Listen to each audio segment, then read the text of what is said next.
So today let us discuss about natural resources. So natural resources are the resources which are available to us from the nature.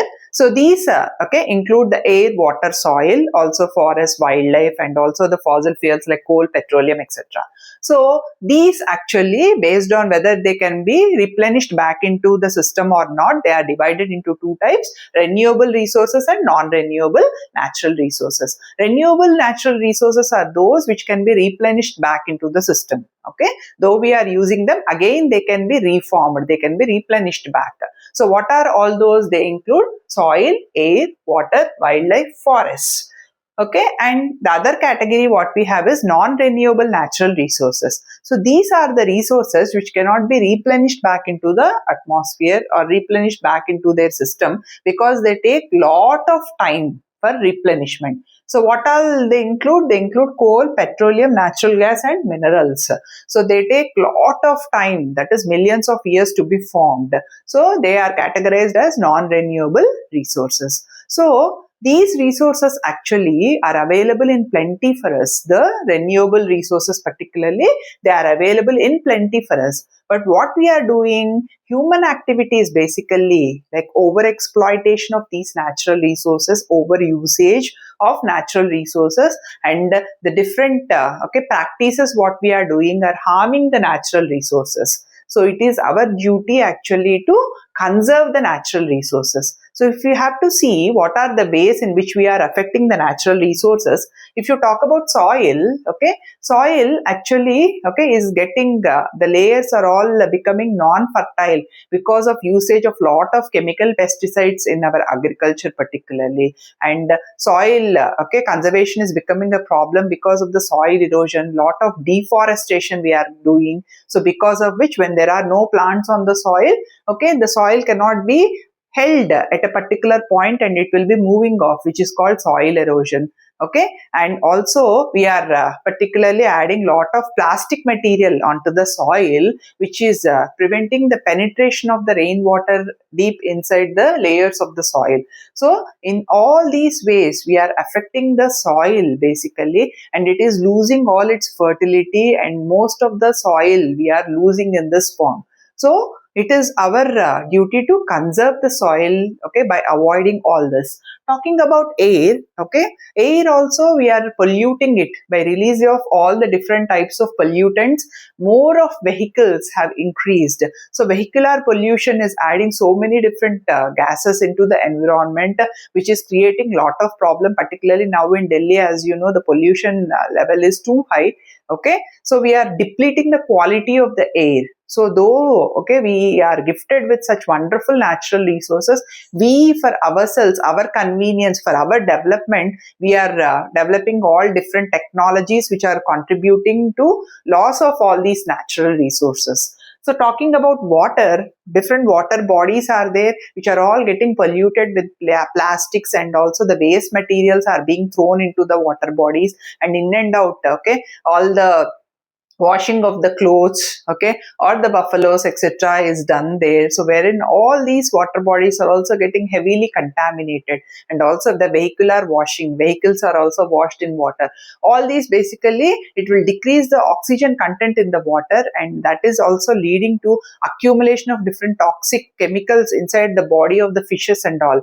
And in turn, it is causing the problem of bioaccumulation and biomagnification problems. So like this, water is also getting heavily polluted by us only, by the human activities. The wildlife is also getting affected by human activities like overhunting. Illegal hunting activities that are going on are killing many of the organisms. Many of the animals are getting killed actually, and there is an extinction of many of the important species of animals, and plants are also being exploited. They are cut for the wood, or like you have your red sandalwood, etc. They are cut off from the deep forest, and that is also creating a lot of problem to the wildlife. When the plants are all cut off, what will happen? Even the wildlife will lose its habitat, and because of which also we are losing much of the wildlife in that way also.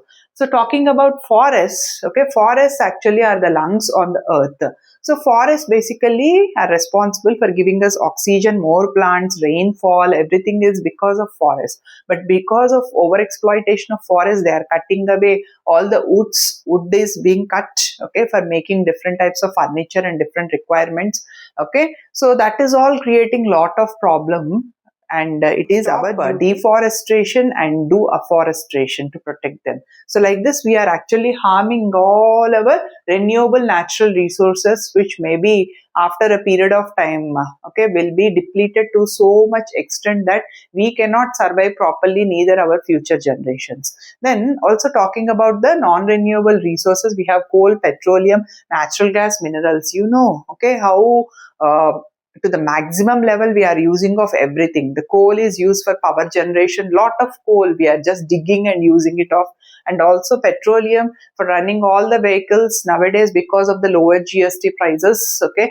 Everyone is having a vehicle, or is at least having 3 vehicles in their home, for which they have to fill the petrol or the diesel. So all these basically they require a lot of years to be formed, some millions of years. So once we start using whatever that is present, okay, right now there cannot be anything more which can be found in future, okay. And because it is taking millions of years for which, okay, we may not exist, neither our future generations can come into existence, because all the natural resources, the renewable also, we are depleting them off, okay. Then talking about natural gas also, okay, we are overusing all these non-renewable resources. Though renewable to an extent you can get them back, but non-renewable cannot be brought back. So that is the actual problem, and we as humans are over exploiting all the natural resources and just looking for our own survival. But it is not our own survival.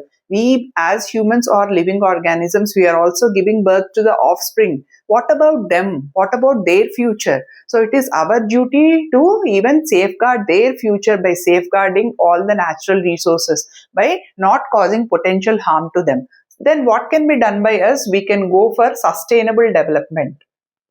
So what is this sustainable development? So sustainable development is development without harming the environment.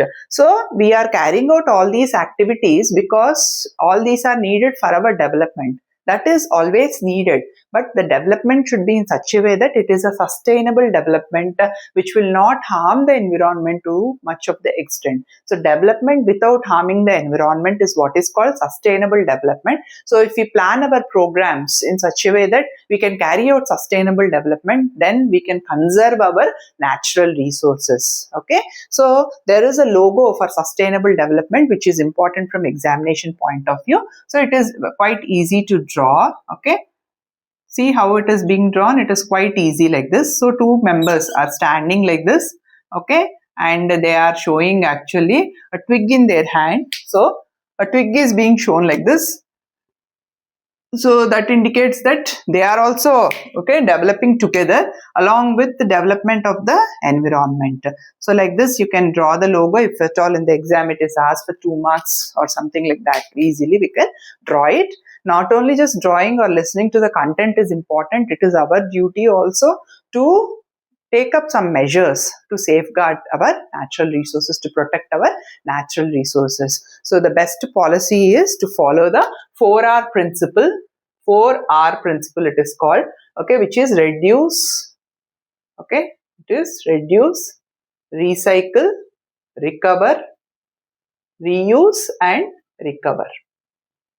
So this is the 4R principle what we should follow, okay. Reduce the usage to the maximum level, whatever may be the resource. Suppose if water is there, the little possible can be used for our activities, not that continuously while brushing you open the tap and do whatever you want and come back to the tap afterwards keeping it open. So we can reduce the usage to the possible extent by, okay, not using the showers, taking the bath with 3 or 4 mugs of water, like that, okay. What it means is, next you have is recycle, okay. So we can recycle the old plastics or the old metals which are not useful to us, instead of going for the new manufacture all the time. In that way actually we can recycle, okay, the old whatever the old things what we have, and also we can reduce the pollution there, okay. and we can protect our natural resources. Reuse, so we can reuse certain types of materials that are available with us, so that okay, we need not manufacture them again and again. Recover, okay, recover is particularly with respect to forests. So once you cut a tree, you have to plant 3 more trees. In that way, if you plant, then you are recovering your plantation, the vegetation back into the nature. Okay, so without causing much of the destruction. So in this way, actually, if you plan by going for a sustainable development and following the 4R principle, we can safeguard all our natural resources in a better way, and we can give these natural resources to even our future generations, so that they can also be happy and enjoy their life. Not only our future generations, all the living organisms can successfully enjoy their lives, okay, and also the ecosystems, everything, the food chains, food webs, everything can be well preserved. So hope you followed